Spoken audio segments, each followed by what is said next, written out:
was Loretta's first night in a city she had yet to discover. Her steps began to cover the streets. Reflected in the woman's eyes, streetlights took center stage. Every image and each object were a new experience. Along her path, a neon light drew her attention. Unable to resist, she took a risk and approached the light, allowing her curiosity to take over. But when she was nearing the window shop, she realized it was just an advert. Almost immediately, strange sounds filled her head. The noises shocked Loretta. She walked away assuming the noises were part of the ad strategy. What she didn't know was that by listening to the noise, she was opening a door to a concrete underworld where everything was stained the color of wine, solely populated by fast cars and empty skyscrapers.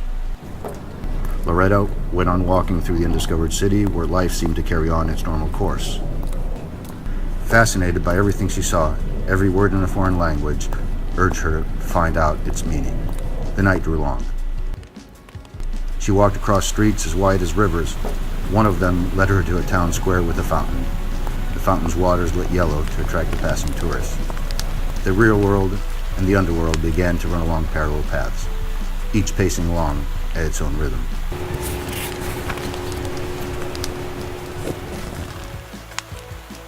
While still at the town square, she felt tired. She had lost track of time and decided to return to the old hotel she was staying at.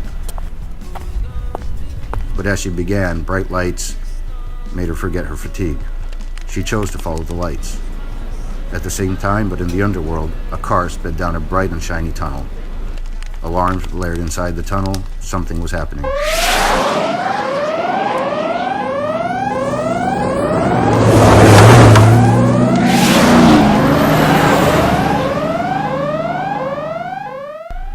Loretta, who had been following the lights, lost all sense of reality. Suddenly she appeared in the underworld, which she herself had unconsciously caused to open. Now in this new city, all she could hear was a constant din of alarms, bells, and sirens. The woman started to walk briskly across a bridge. She was nervous and agitated.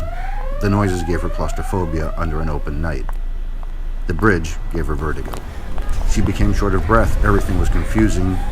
She didn't know which way to continue.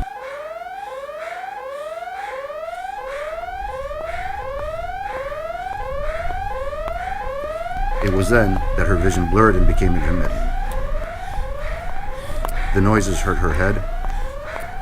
If she looked down, all she could see was a carpet of automobiles. She took one last breath before looking down and realized at that moment the same car that was going through the tunnel was now crossing under her feet. In less than a second, it became clear to her she needed to be inside the passing car.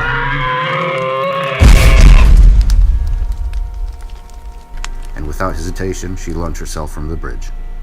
Her scream went unheard, lost between the sordid traffic of the real world and the sirens of the underworld she was re-entering. But as she landed in the moving vehicle, the underworld disappeared. The noise stopped, and above her, the colors of the city flashed back to their normal state, and calmness returned to the singular and mysterious city which she was beginning to discover.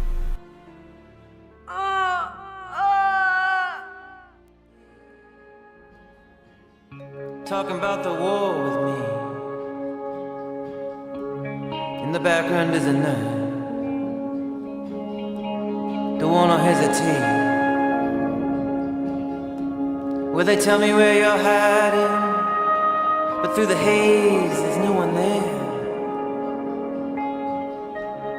Wondering if you care. Calling out your name in the darkness.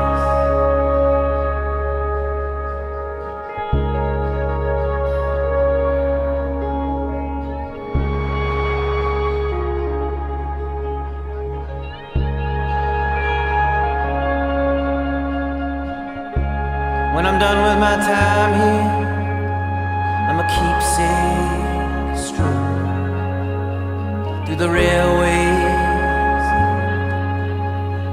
but I never mind going. And I realize